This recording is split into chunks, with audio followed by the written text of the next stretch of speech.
नमस्कार साथियों, जय श्री राम।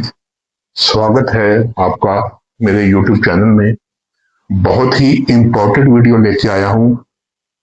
बहुत ही मुझे कमेंट आ रहे थे कि मांगलिक योग पे कोई सटीक वीडियो बनाइए, तो हाजिर हूं मैं वो वीडियो आपके सामने लेके कि मांगलिक योग कुंडली में कब कब बनता है, कैसे बनता है, कब वो लाइट होता है, कब उसका प्रभाव ज्यादा होता है, कब वो ज्यादा स्ट्रांग होता है, कब वो मारक अवस्था में पहुंचता है, किसका विवाह किस कंडीशन में मांगलिक योग में कैसे होना चाहिए, उसका उपाय क्या है, सभी बातें मांगलिक दोष की मैं आज आपके सामने परत दर परत खोल के रखने की कोशिश करूंगा।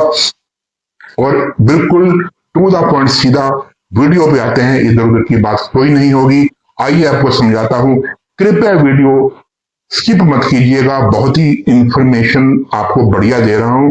अगर आपने स्किप किया तो कोई ना कोई विशेष सूत्र आपसे छूट जाएगा। पेन और कॉपी हाथ में पकड़ लीजिए, नहीं तो अपनी कुंडली देख लीजिए, खोल लीजिए। एक एक बार मैं बात बोलूंगा, उसको आप सुनते जाइए और समझते जाइए। आइए बताता हूं मांगलिक योग कुंडली में कैसे बनता है। ये आपकी कुंडली है, किसी भी राशि की, किसी भी लगन की, डज नॉट मैटर। ये बात कभी भी मैटर नहीं करती।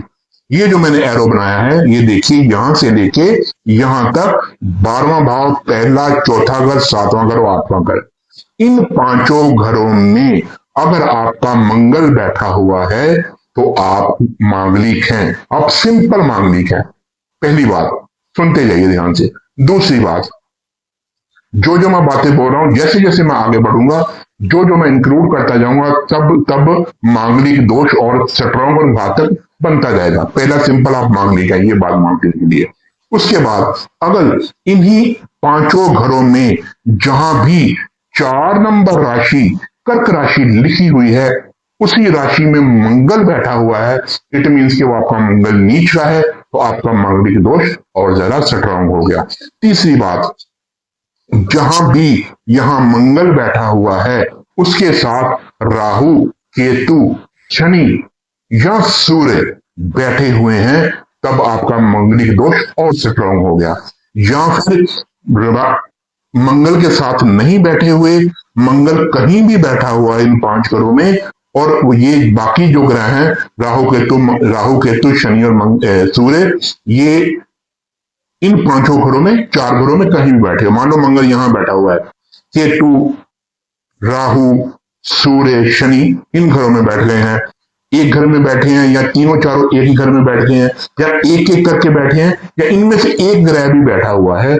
जितने ग्रह, ये क्रूर ग्रह, ये राक्षस ग्रह ज्यादा बैठे होंगे, मंगल दोष, मांगलिक दोष आपका उतना ही ज्यादा स्ट्रांग बनता जाएगा। राहु, केतु, शनि और बृहस्पति, अपने सूर्य साथ में बैठ जाएं या अकेले अकेले बैठ जाएं, एक एक करके बैठ जाएं, सारे इकट्ठे बैठ जाएं, ये आपका मांगलिक दोष और ज्यादा घातक बन जाता है। इसके अलावा सुनिए, तीसरा घर, 8वां घर, सॉरी, तीसरा घर, 6वां घर, 8वां घर और 12वां घर, इन चारों घरों में जो भी आपकी राशि लिखी हुई है, उस राशि का स्वामी ग्रह अगर मंगल के साथ इन्हीं घरों में युति के साथ बैठ जाता है, या फिर मंगल कहीं भी बैठे हुए हैं, तो वो ग्रह बाकी के घरों में कहीं भी बैठ जाता है।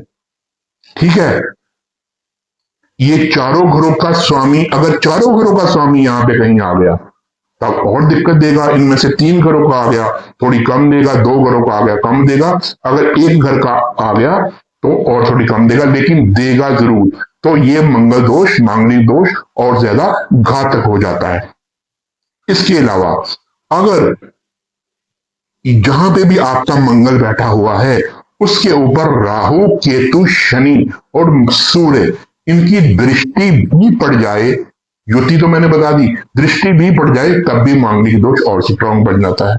इसके अलावा इन घरों के स्वामी, तीसरा, 6वां, 8वां और 12वां, अगर यहां पे मंगल के साथ ना बैठे हो या इन घरों में ना बैठे हो, लेकिन इनकी अगर दृष्टि पड़ जाए, तो भी मांगलिक दोष को वो और ज्यादा सेटबैक लगाते हैं। या मंगल जो है उग्र नक्षत्र में बैठा हो, तब भी ये प्रॉब्लम देता है। आप देख सकते हैं कि आपका मंगल किस नक्षत्र में बैठा हुआ है। अगर वो उग्र नक्षत्र में है तब भी ये प्रॉब्लम देता है। ये तो होगी मंगल एक स्टेप से लेके बाकी जो स्टेप है वो कैसे कैसे स्टेप बाय स्टेप जरा घातक होता जाता है। दूसरी बात, मंगल मांगलिक दोष का असर क्या क्या होता है। जब भी मांगलिक दोष आपका स्टेप बाय स्टेप घातक होता जाता है, व्यक्ति इरिटेट, गुस्सा, गुस्सैल, चिड़चिड़ा, हर बात का डिसीजन बहुत जल्दी लेने वाला, हर बात का डिसीजन गलत लेने वाला, छोटी छोटी बातों पर लड़ने वाला, अपनी बॉडी की एनर्जी को सही तरीके से चैनल ना कर पाने वाला, अपनी बॉडी की, क्योंकि एनर्जी में, बॉडी में एनर्जी बहुत ज्यादा हाई हो जाती है।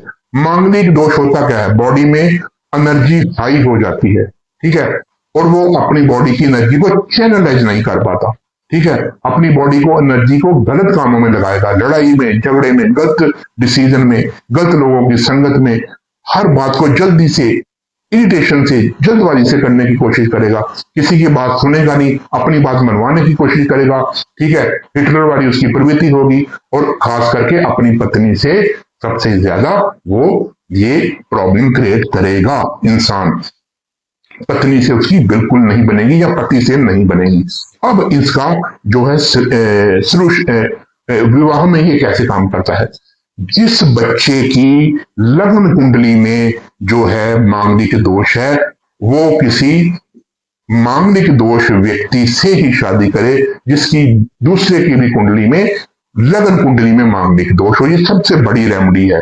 मांगलिक दोष वाला, लगन कुंडली के मांगलिक दोष वाला, लगन कुंडली के मांगलिक दोष वाले बच्चे से ही शादी करे, सबसे पहली रेमेडी। दूसरा, जिन बच्चों के चंद्र कुंडली में मांगलिक दोष है उसको थोड़ा कम असर का मांगलिक दोष बताया जाता है, ठीक है। चंद्र कुंडली वाला चंद्र कुंडली के मांगलिक दोष वाले से शादी कर ले तब भी उसका निवाह हो जाता है। एक बात और, जिसकी चंद्र कुंडली में सिर्फ आंशिक मंगल दोष है, आंशिक का मतलब कि उसका मंगल चंद्र कुंडली में इन पांचों घरों में कहीं भी बैठा हुआ है, वो नॉन मांगलिक से शादी कर सकता है।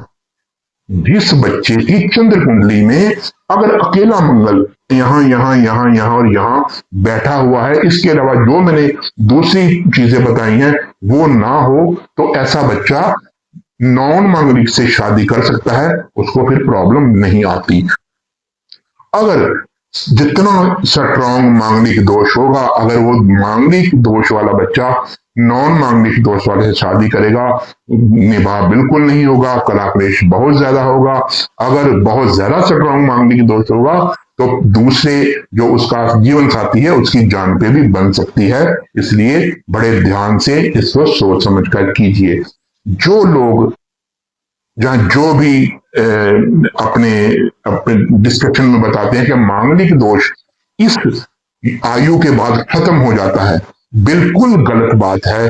कोई भी मांगलिक दोष अगर अपनी कुंडली में बैठ गया है, वो किसी भी आयु में, किसी भी आयु में जाके खत्म नहीं होता है। ये बात अपने दिमाग में अच्छी तरह से आप सोच लीजिए, बैठा लीजिए। जो भी आपको बोलते हैं वो सही नहीं है, वो नहीं खत्म होगा। अब होगा कैसे, वो थोड़ा सा शांत हो सकता है, थोड़ा सा शांत हो सकता है। जैसे अगर 100% प्रभाव है तो उसकी डिग्री 80% हो सकती है, ठीक है। कैसे हो सकती है, अगर जहां पे भी इन पांचों घरों में आपका मंगल बैठा हुआ है, इन पांचों घरों में मंगल के साथ अगर देवगुरु बृहस्पति बैठ जाए, सिर्फ अकेले देवगुरु बृहस्पति बैठ जाए, या देवगुरु बृहस्पति की दृष्टि मंगल के ऊपर पड़ जाए, तो वो थोड़ा सा शांत हो जाएगा, थोड़ा सा, ज्यादा नहीं, थोड़ा सा शांत हो जाए, कंट्रोल में आ जाएगा। कि अगर वो मतलब कि अगर वो बहुत ज्यादा उग्र है, आउट ऑफ कंट्रोल है, उसकी लगाम किसी के हाथ में नहीं है, तो वो उग्र होने के बाद थोड़ा सा शांत होकर अपनी गलती को मान लेगा।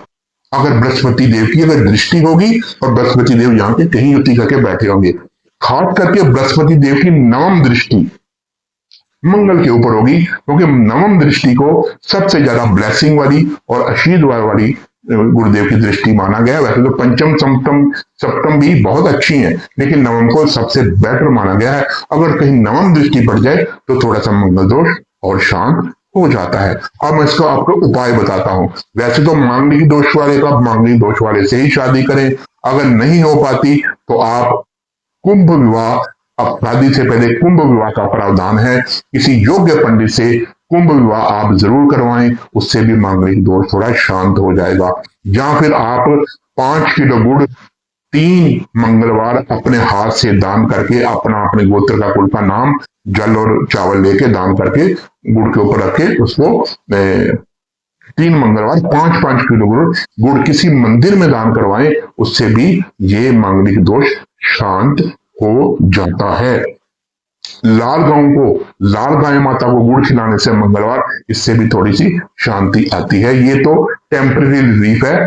बेस्ट जो रेमेडी है वो मांगलिक दोष वाले का मांगलिक दोष वाले से ही शादी का है। ये मैंने आपको बड़े ही शॉर्ट में और बड़े विस्तार से बताने की कोशिश की है कि मांगलिक दोष कैसे होता है।